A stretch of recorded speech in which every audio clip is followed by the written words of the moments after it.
Dans les années 80 à New York, l'émergence de la vente de crack provoque une vague de violence. Les trafiquants de drogue n'hésitent pas à voler et à tuer pour établir leur pouvoir. Les citoyens ordinaires deviennent souvent les victimes innocentes de ces criminels, même les enfants. Le FBI se joindra à la police de New York pour reprendre le contrôle des rues. Leur meilleure arme contre ces bandes de criminels, l'escouade C11.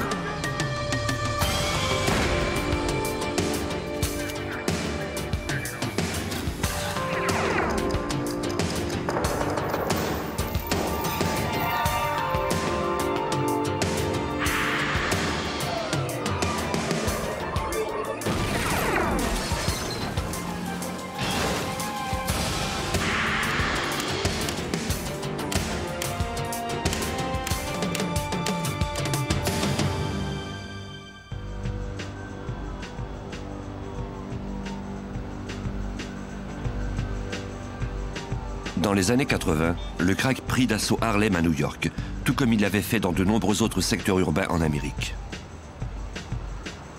Avec les années, cette drogue bon marché qui crée une forte dépendance allait rapidement avoir un effet dévastateur sur la population plus que toute autre drogue.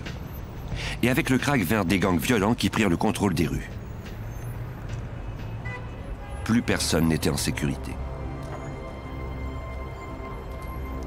Le 5 décembre 1989, Donald Porter, un enfant de 12 ans, partit à pied pour l'école. Il ne s'y rendrait jamais.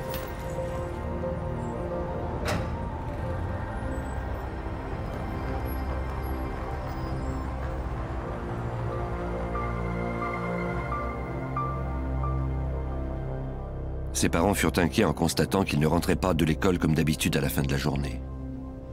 Donald était introuvable.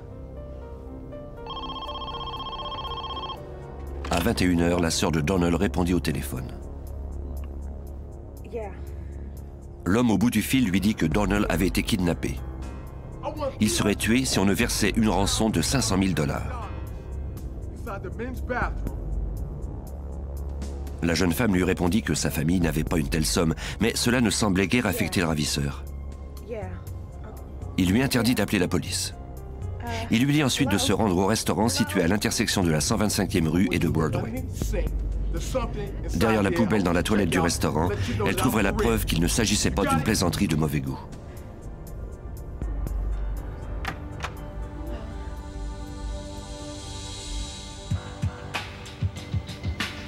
Un ami de la famille se rendit au restaurant de sorte que les Porter puissent demeurer près du téléphone.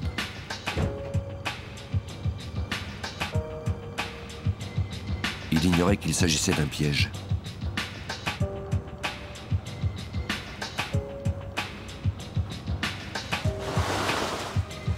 Conformément aux directives du ravisseur, il jeta un coup d'œil derrière la poubelle et il trouva une boîte à café.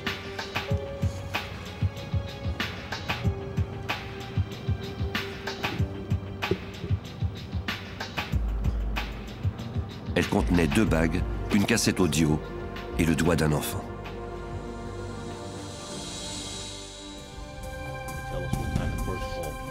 Donald était blessé. Il pouvait mourir au bout de son sang. Malgré l'interdiction formelle du ravisseur, la famille appela la police de New York.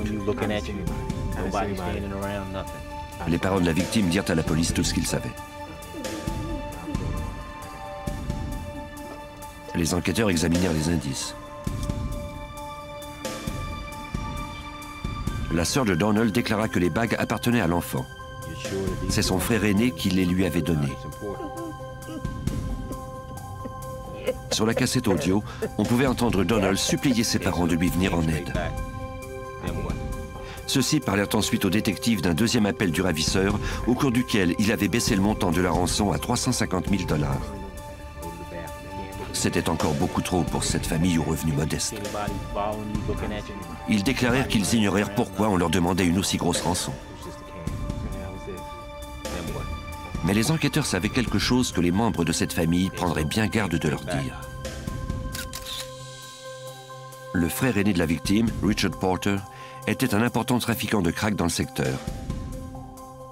Les policiers croyaient que l'enlèvement était peut-être relié à son commerce. la police de New York entra en contact avec la Reactive Squad du FBI pour obtenir son aide.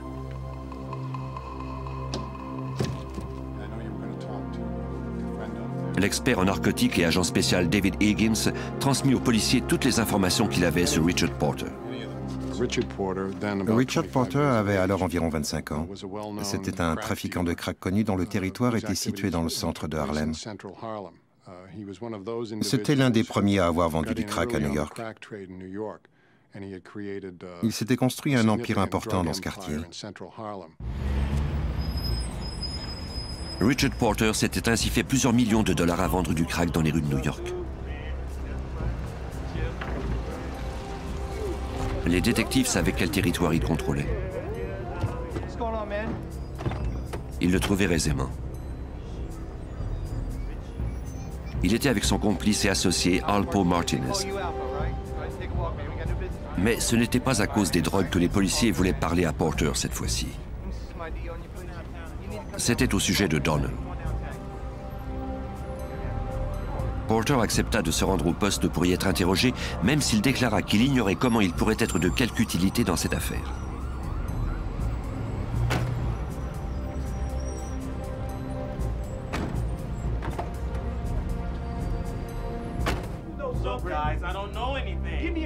La police savait que Porter était très proche de son petit frère Donald. Richard Porter déclara ne rien savoir à propos de cet enlèvement. Dans la rue, ce genre d'affaires se résout habituellement sans l'aide de la police.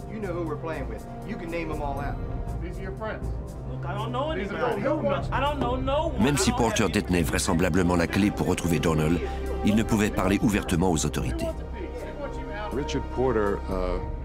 En raison de ses activités criminelles, Richard Porter était légalement dans une position délicate. C'était difficile pour lui de coopérer avec les forces de l'ordre. Je crois qu'il souhaitait s'occuper de cette affaire tout seul, jusqu'à un certain point. Plus les jours passaient et plus les policiers du poste 32 savaient que les chances de survie de Donald s'amenuisaient. Les enquêteurs étaient toujours en contact avec la famille du garçon qui attendait désespérément que les ravisseurs se manifestent de nouveau. Une semaine après l'enlèvement, les parents de Donald reçurent une lettre dans laquelle ces ravisseurs laissaient croire qu'il était toujours en vie. Ils exigeaient la rançon demandée. Toutefois, ils ne rappelèrent pas à ce sujet. Sans aucun indice sur l'endroit où se trouvait l'enfant et devant le silence des résidents du quartier, les policiers étaient dans une impasse. Ils devaient forcer Richard Porter à coopérer avec eux ou espérer que celui-ci paierait la rançon qui libérerait Donald.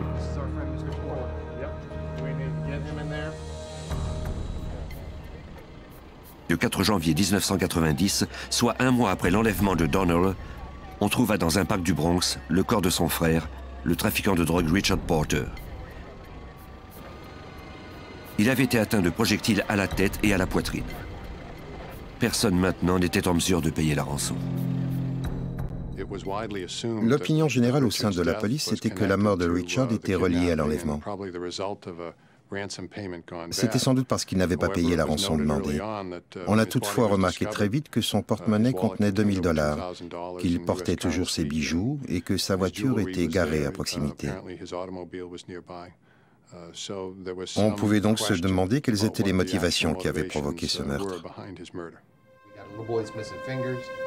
Avec la mort de Richard Porter, les enquêteurs avaient perdu celui qui pouvait leur permettre de retrouver les ravisseurs du garçon de 12 ans.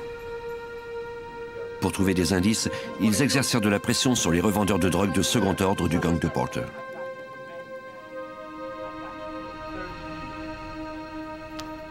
Ceux qui faisaient face à des accusations reliées à la drogue se virent offrir la clémence de la police en échange de renseignements. Certains déclarèrent que le complice de Porter, Alpo Martinez, était peut-être impliqué.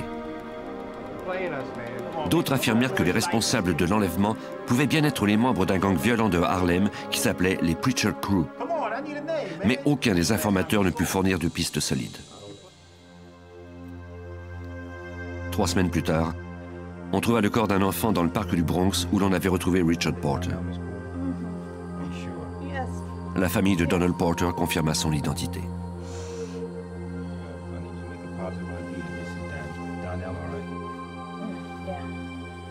La mort avait été causée par un coup violent à la tête porté avec un objet contondant. La mort d'un enfant, c'est toujours un événement très perturbant. Ce garçon de 12 ans qui s'en allait à l'école avait été kidnappé et torturé. On avait même pu l'entendre crier et demander de l'aide à sa famille sur un enregistrement. Le meurtre de Donnell ébranla tout Harlem, même si dans ce quartier on était habitué à la violence qui éclatait quotidiennement. Face à cette recrudescence de la violence, on forma l'escouade spéciale C11 au bureau du FBI de New York.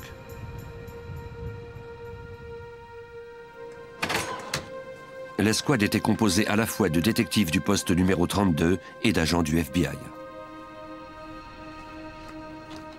On a créé le C11 pour combattre les groupes criminels de la ville de New York. Les détectives du poste numéro 32 apportaient à l'escouade leur connaissance du crime organisé et du milieu, alors que les agents du FBI arrivaient, eux, avec leur habileté avec les procédures de la Cour fédérale, c'est-à-dire notamment tous les renseignements utiles pour les condamnations et l'accès au bureau du procureur des États-Unis. Après le meurtre de Donald Porter, les policiers savaient qu'ils devaient absolument reprendre le contrôle des rues. L'escouade C11 commencerait par s'attaquer à Alpo Martinez, le complice de Richard Porter. Les agents ratissèrent le quartier pour parler aux gens qu'ils connaissaient.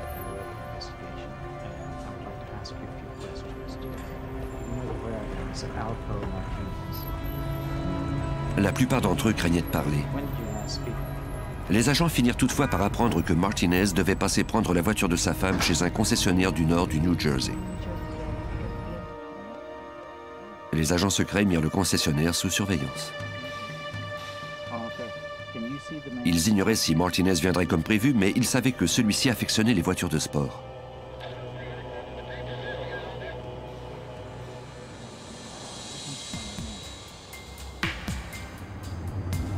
Cet après-midi-là, une voiture sport arriva sur les lieux. Les agents virent quelqu'un en descendre. Il ne s'agissait pas de Martinez.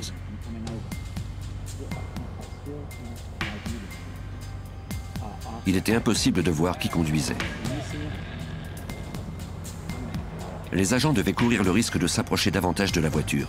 S'ils arrêtaient Martinez, ils pourraient peut-être résoudre les enquêtes des meurtres de Richard Porter et de son frère de 12 ans, Donald. Un agent reconnut Martinez au volant. Il alerta ses collègues. Mais avant que l'équipe d'arrestation n'ait eu le temps de réagir, Martinez partit à toute vitesse.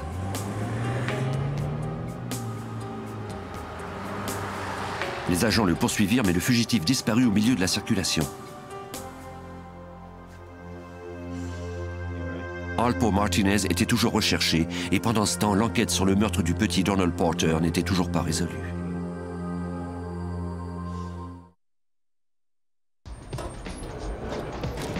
L'enlèvement et le meurtre de Donald Porter, un enfant de 12 ans, démontraient à quel point la violence dans Harlem avait atteint des proportions affolantes. Les membres de l'escouade C11 du FBI croyaient que ce meurtre était relié au frère aîné de l'enfant, le vendeur de crack Richard Porter. Mais celui-ci avait été tué lui aussi. Les membres du C11 croyaient qu'ils obtiendraient des réponses à leurs questions en retrouvant le complice de Porter, Alpo Martinez. En 1991, celui-ci était parvenu à échapper aux agents qui le surveillaient secrètement. Les agents étaient toutefois parvenus à noter son numéro de plaque d'immatriculation et ils avaient avisé la police de New York. Le lendemain, des agents repérèrent la voiture garée dans une rue de Harlem. Ils la remorquèrent en espérant ainsi faire réagir Martinez. Même si le fugitif n'allait pas lui-même chercher sa voiture à la fourrière, l'agent du FBI David Higgins espérait qu'il enverrait quelqu'un à sa place. Une jeune femme s'est présentée en déclarant être la vraie propriétaire du véhicule. Les enregistrements étaient à son nom. On a rapidement établi par une enquête sommaire qu'elle avait fait office de prête-nom. Elle était devenue propriétaire de l'auto pour rendre service à Martinez. Martinez était introuvable à New York. Les agents apprirent alors qu'il était vraisemblablement retourné à Washington. Ils firent alors surveiller la maison de l'ex-femme du fugitif. Dans la nuit du 7 novembre 1991, ils aperçurent Martinez monter à bord de la voiture de son ex-femme. Cette fois, il n'était pas au volant. La voiture démarrait lorsque le FBI passa à l'action.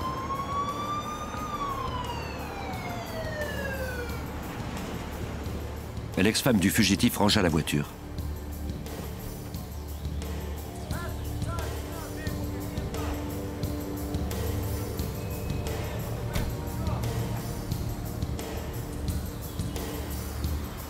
On trouva de la cocaïne sur le suspect, ce qui rendait plus solide la preuve contre l'un des plus importants trafiquants de drogue de la côte est américaine.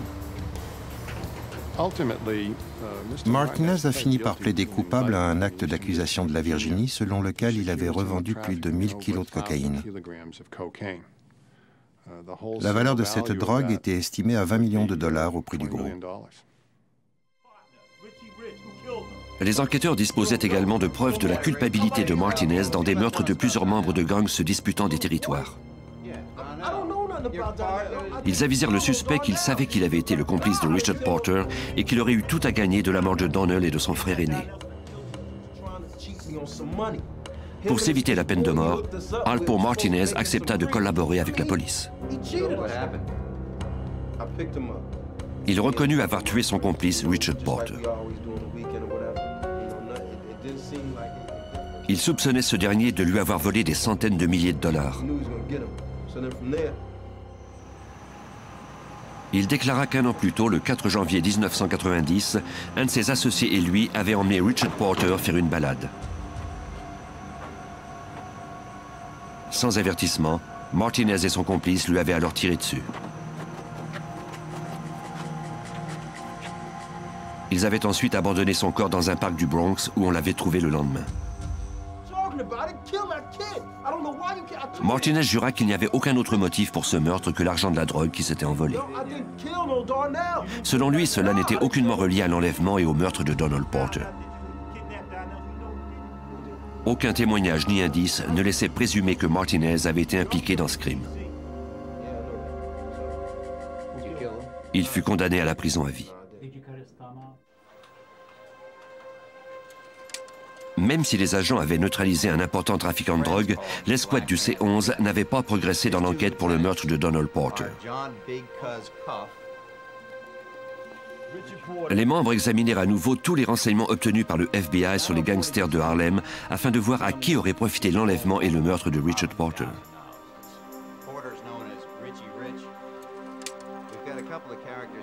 Un des gangs se démarquait du lot. On les appelait les Preacher Crew. Le chef de ce gang était Clarence Hitley, surnommé Preacher, le pasteur. L'agent spécial Joe Walsh du FBI, qui faisait alors partie de l'escouade C-11, savait que Preacher et son équipe s'étaient bien implantés dans le quartier et qu'ils étaient très dangereux.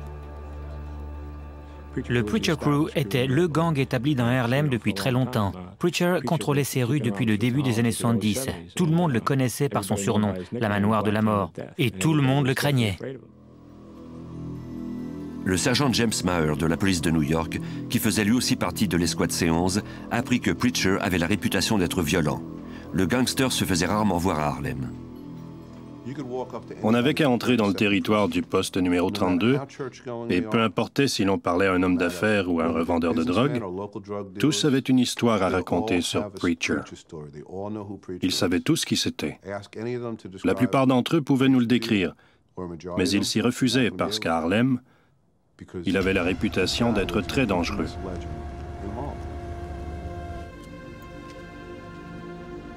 Les principaux acteurs du monde de la drogue avaient divisé le quartier en zones. Chaque pâté de maison, chaque ruelle était le territoire d'un vendeur.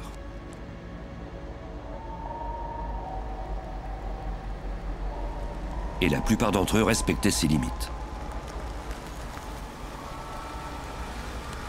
Mais ce n'était pas le cas de Preacher. Pour lui, Harlem tout entier lui appartenait. Il gagnait son argent non pas à vendre de la drogue, mais à forcer les revendeurs à lui remettre de l'argent. C'est par l'extorsion qu'il faisait son argent auprès des revendeurs de drogue. Tout le monde ici établit son propre droit par la violence. Preacher pouvait s'amener auprès d'un type et lui réclamer son auto. Si un autre type semblait faire beaucoup d'argent, s'il conduisait une Mercedes-Benz flambant neuve et que Preacher avait envie d'avoir cette auto, eh bien, il la prenait. Et ceux qui s'opposaient à Preacher en payaient le prix. C'est ainsi qu'il était devenu riche. Quand on touche un 2000 par-ci, un 3000 par-là, ça finit par faire beaucoup d'argent.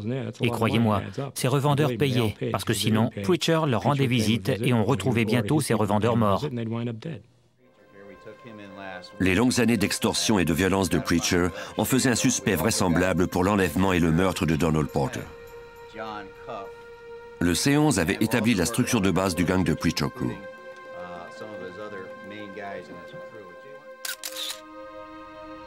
Le lieutenant principal était un certain John Coff. C'était un criminel particulièrement dangereux, selon le détective Vinnie Flynn du C11. John Coff avait déjà fait partie de la police de New York. Il fournissait un service de protection et de garde du corps à Preacher.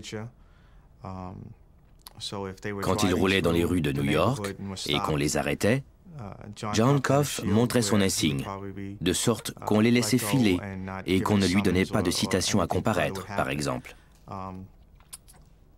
John Coff avait la réputation de quelqu'un qu'il fallait craindre, de quelqu'un de très violent. Aucun indice toutefois ne démontrait que ces deux hommes avaient joué un rôle dans le meurtre de Donald Porter. Même si le C11 soupçonnait Preacher d'être mêlé à l'enlèvement et au meurtre, il n'avait probablement pas commis ces crimes de ses propres mains.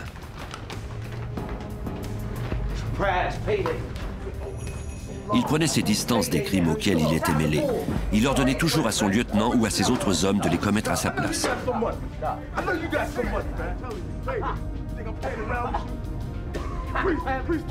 Sous les ordres de Preacher, leur brutale pratique d'extorsion leur apportait beaucoup d'argent et effrayait les témoins qui n'osaient pas parler, ce qui rendait le gang presque imperméable à toute enquête.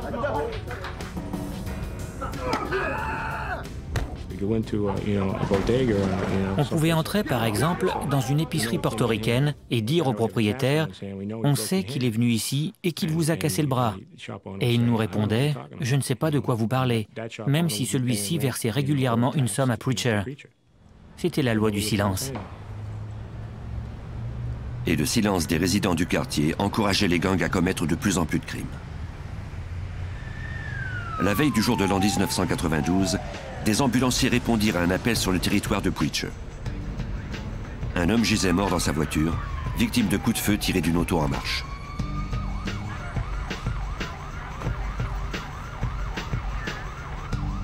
Sa famille, qui était avec lui dans l'auto, avait survécu à cette horreur. Elle raconta à la police comment les meurtriers s'étaient rangés près d'eux dans la rue avant d'ouvrir le feu.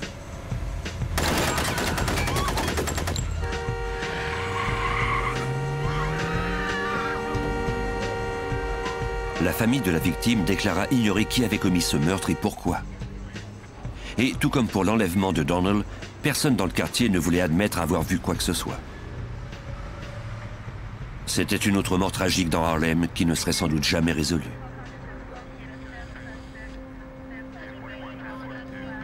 L'escouade C11 devrait absolument rompre cette loi du silence et amener des témoins à parler.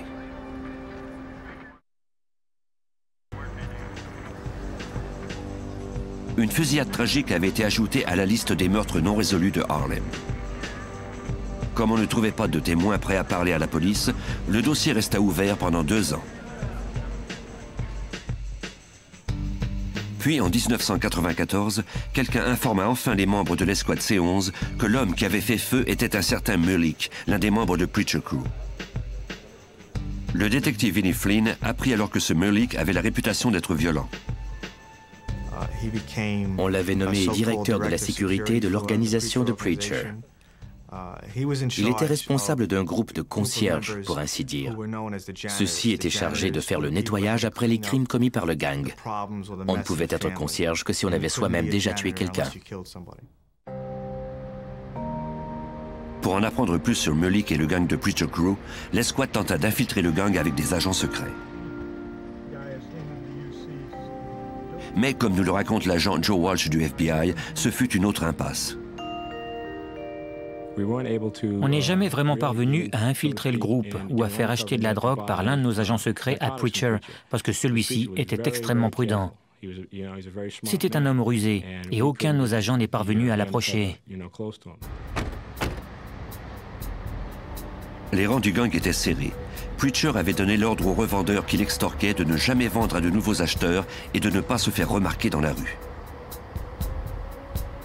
Les enquêteurs devaient trouver un témoin qui avait des liens étroits avec le gang.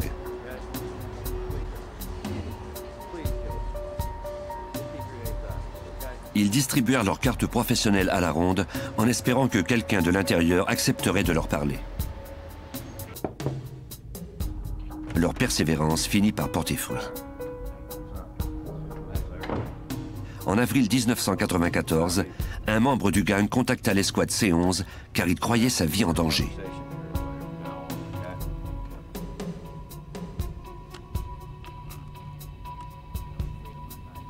Il déclara que Preacher avait commencé à s'en prendre aux membres de son propre gang. Il avait tué 2 des acolytes de cet informateur. Craignant d'être le prochain sur la liste, il demanda au sergent James Maher d'assurer sa protection. C'était lui-même un tueur sans pitié. C'est devenu notre informateur. Il avait si peur d'être abattu comme ses complices qu'il est venu nous voir. Il nous a fourni d'importantes informations sur certains crimes qu'on n'avait jamais résolus. Les enquêteurs furent toutefois déçus d'apprendre que l'informateur ne savait rien de l'enlèvement et du meurtre du petit Donald Porter. Mais l'homme leur donna toutefois des informations très précises sur l'organisation de Preacher Hitley. Il parla du sous-sol de l'immeuble où ils se rencontraient et où ils avaient commis de nombreux meurtres. Lors de ces réunions, Preacher demandait parfois aux membres de voter sur ce qui devait advenir de certains hommes qui n'avaient plus sa faveur. Si la majorité des membres pointaient leur pouce vers le bas, Preacher les obligeait à tuer l'homme en question. En mars 1994, Preacher demanda qu'on vote sur le sort de Merlick, le concierge qui avait tué l'homme dans sa voiture. Il croyait qu'il ne pouvait plus faire confiance à Merlick. Les hommes pointèrent leur pouce vers le bas.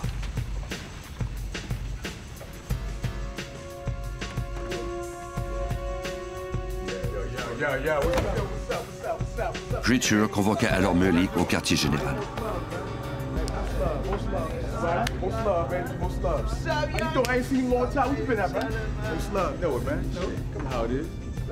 Celui-ci croyait qu'on l'avait convoqué pour donner une correction à l'un des membres avec qui il avait déjà eu des problèmes.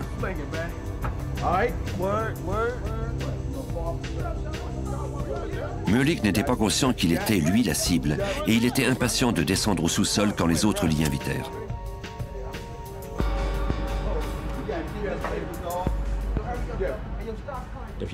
Si vous y descendiez le premier et qu'on vous suivait, vous risquiez de ne jamais en remonter en vie.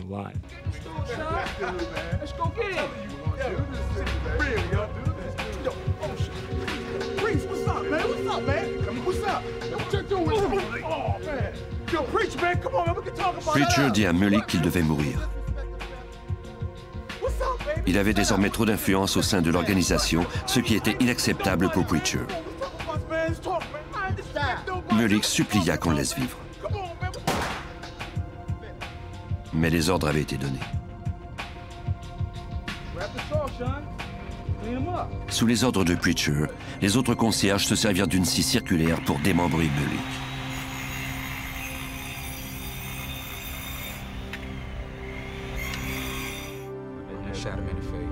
L'informateur déclara que Preacher lui avait ensuite donné l'ordre, ainsi qu'à d'autres membres, de débarrasser l'endroit des restes de Merlick.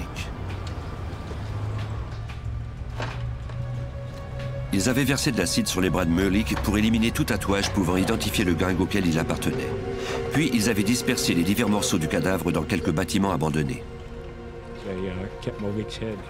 Ils ont gardé la tête de Merlick dans un réfrigérateur pendant quelques semaines et ils la montraient à la ronde sur un bâton.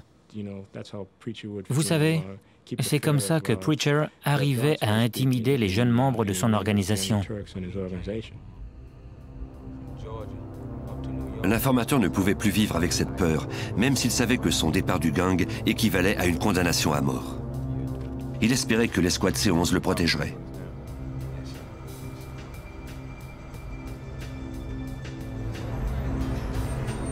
Preacher apprit rapidement que cet homme collaborait désormais avec la police. Un jour, celui-ci sortait du palais de justice de New York lorsqu'il vit Preacher et Koff. Il était convaincu que son heure était venue.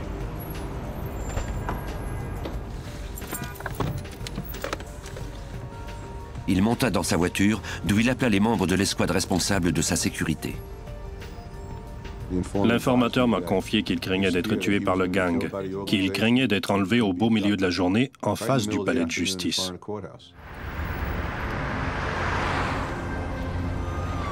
Les agents du C11 arrivèrent à toute vitesse pour empêcher ce nouveau crime sur le territoire de Preacher.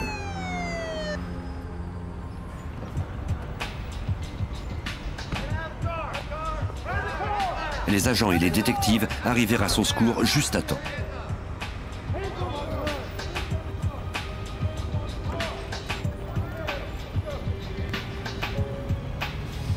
Ils arrêtèrent le lieutenant principal du gang John Koff et le chef lui-même, Clarence Preacher Hitley. Le sergent Mayer fouilla leur véhicule avec d'autres agents.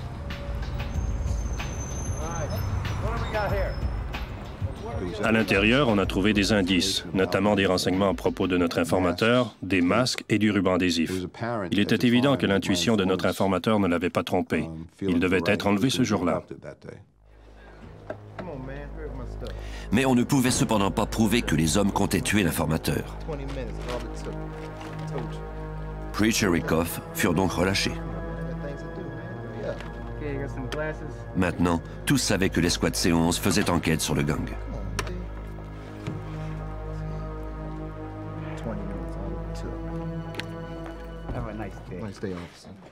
Il est alors devenu évident pour eux qu'ils faisaient l'objet d'une enquête du FBI. Ils avaient reconnu ce détective du poste numéro 32 qui les arrêtait en compagnie d'agents du FBI. Il était alors manifeste pour Koff et Preacher que les agents du FBI seraient désormais sur leur dos.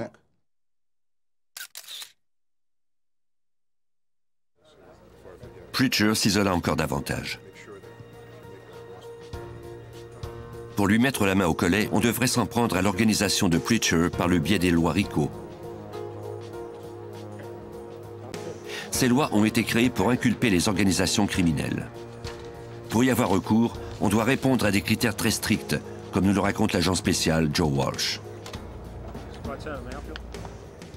L'organisation doit exister et avoir un chef. Dans ce cas-ci, c'était Preacher. Il devait y avoir au moins 5 hommes sous lui qui conspiraient pour l'organisation. Mais il fallait aussi invoquer au moins 3 chefs d'accusation de juridiction fédérale. Les enquêteurs de l'escouade C11 mirent sous surveillance les membres du gang de Preacher Crew, recueillant le moindre indice qui pourrait soutenir un acte d'accusation en vertu de la loi RICO. Les membres semblaient nerveux.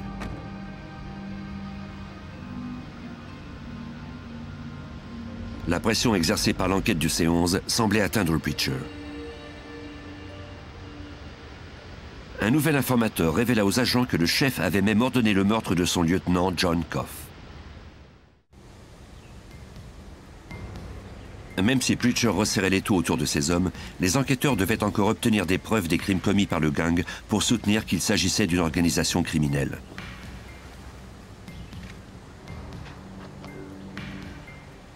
On arrêta plusieurs acheteurs et vendeurs de drogue. Certains acceptèrent de collaborer avec la police et permirent que l'on connaisse mieux le gang. Voici le détective Vinnie Flynn.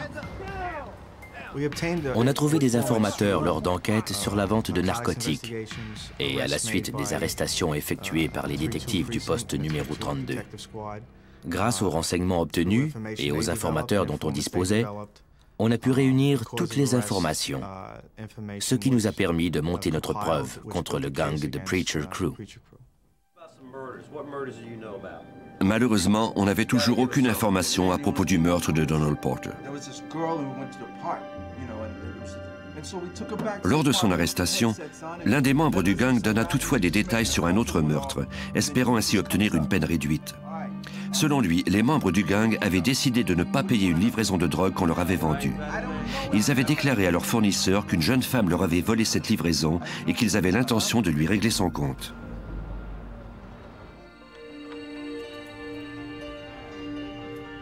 Il s'agissait d'une mère célibataire qui travaillait parfois comme coursière pour le gang.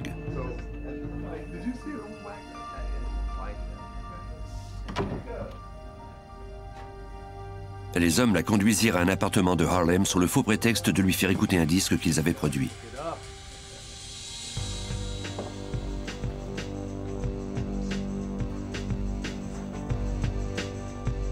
De fait, la jeune femme n'avait pas volé de drogue. Mais cela n'importait guère pour le gang.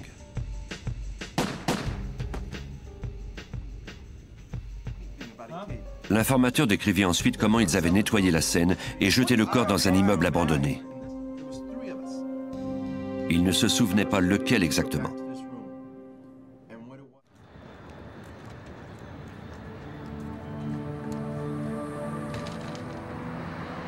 En août 1996, plus de 5 ans après le début d'une enquête méticuleuse, le bureau du procureur des États-Unis du secteur sud de l'État de New York croyait détenir suffisamment de preuves pour procéder à des arrestations en vertu de la loi RICO. Le premier chef d'accusation visait Clarence Preacher Hitley et John Coff. Il était sous scellé. En effet, si Preacher apprenait qu'un acte d'accusation avait été émis contre lui, il pourrait disparaître à jamais. Les enquêteurs mirent le quartier général de Preacher sous surveillance. Ils espéraient qu'il n'y aurait aucune fuite concernant l'acte d'accusation. Ils espéraient également que s'ils finissaient par mettre la main au collet de Preacher, celui-ci se rendrait sans opposer de résistance. Ils savaient que le pasteur était entouré d'hommes armés, prêts à tuer s'il leur en donnait l'ordre.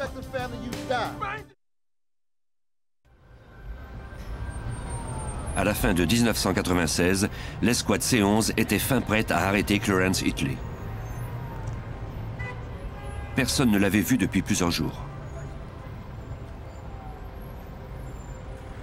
Le 12 août, il sortit de son quartier général. Les détectives s'assurèrent qu'il était seul avant de passer à l'action.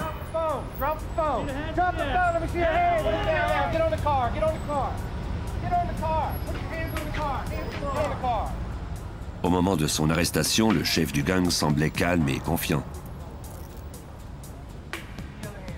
Dès qu'il fut en détention, d'autres équipes arrêtèrent son lieutenant principal, John Coff. 2 mois plus tard, 15 autres membres des Preacher Crew furent inculpés. Des équipes d'arrestation se préparaient à passer à l'action simultanément. Pour courir le moins de risques possible, ils devaient agir vite et déployer toutes leurs forces. Le détective Vinnie Flynn et d'autres enquêteurs de l'escouade C11 purent ensuite convaincre des membres du gang de collaborer avec la police. Après les arrestations et les poursuites judiciaires, certains d'entre eux voulaient coopérer avec nous. Ils s'étaient sentis manipulés par le gang de Preacher Crew. Cela a donc été pour eux leur façon de s'affranchir du gang et de l'emprise de Clarence Hitley.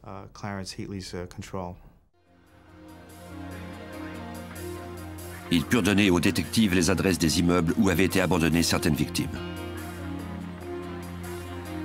Il était primordial de trouver des preuves matérielles pour faire avancer l'affaire en vertu de la loi RICO. De l'un de ces immeubles, il ne restait plus que les parois. L'intérieur s'était affaissé partiellement, rendant les fouilles difficiles. Après quelques jours à sortir les décombres, on trouva enfin un corps. Les experts du labo conclurent qu'il s'agissait du cadavre de la jeune femme, tuée sous le faux prétexte qu'elle avait volé de la drogue. On lui avait tiré dessus dans un appartement voisin.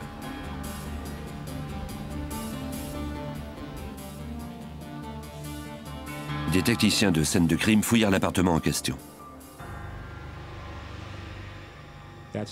C'était à cet endroit que les Preacher Crew avaient gardé la tête de Melick dans le réfrigérateur.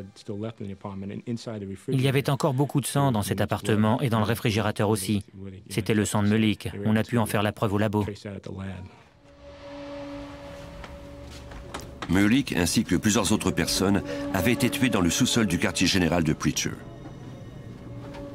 Les experts en scène de crime fouillèrent les lieux. D'anciens membres du gang avouèrent que Preacher les avait forcés à nettoyer la pièce avec de l'acide borique après chaque meurtre. Le sous-sol semblait propre. Les techniciens parvinrent quand même à trouver des traces de sang sur les fenêtres ainsi que sur la lame de la scie utilisée pour démembrer Merlick. L'enquête n'était pas encore terminée, car l'enlèvement et le meurtre du jeune Donald Porter n'étaient toujours pas résolus.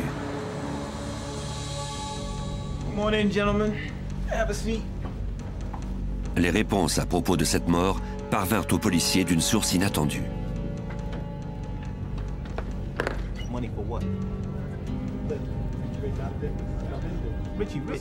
L'assistant du procureur du district avait convaincu l'oncle de l'enfant, John Apple Porter, un autre des membres du gang de Preacher Crew, de parler à la police.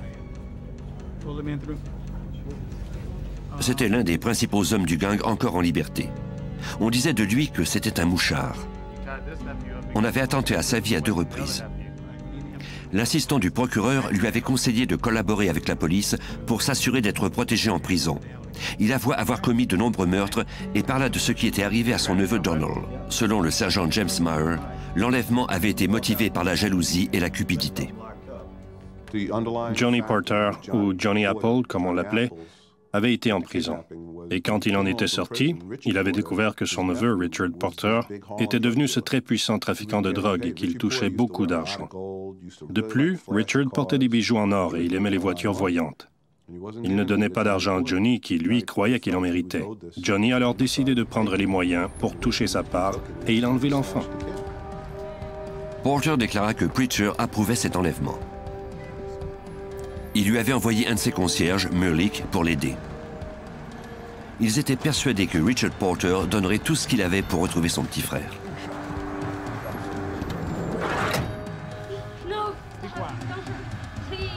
Les ravisseurs avaient gardé l'enfant dans un sous-sol où personne ne pouvait l'entendre.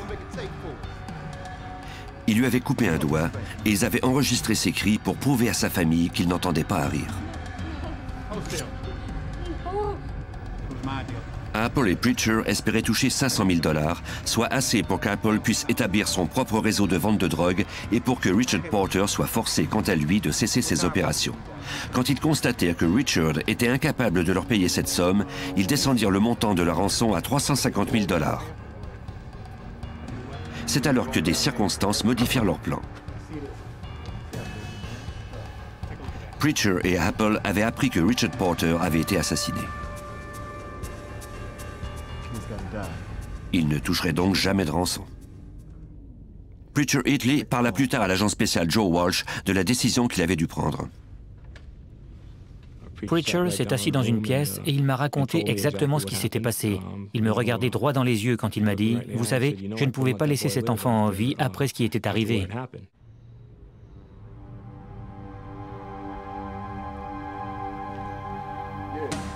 John Porter insista sur le fait que c'était Merlick qui avait commis le meurtre. Merlick avait lui-même été tué plus tard, puis démembré selon les ordres de Preacher.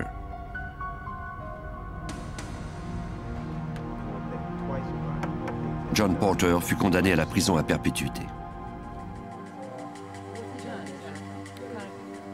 En vertu des preuves recueillies par l'escouade C11, tous les membres du gang de Preacher Crew furent condamnés à la prison. Quant à leur chef, Clarence Preacher Hitley, il appelait des coupables à des accusations de racket incluant le commerce de la drogue, des agressions armées et des meurtres. Il a été condamné à la réclusion à vie sans possibilité de libération conditionnelle.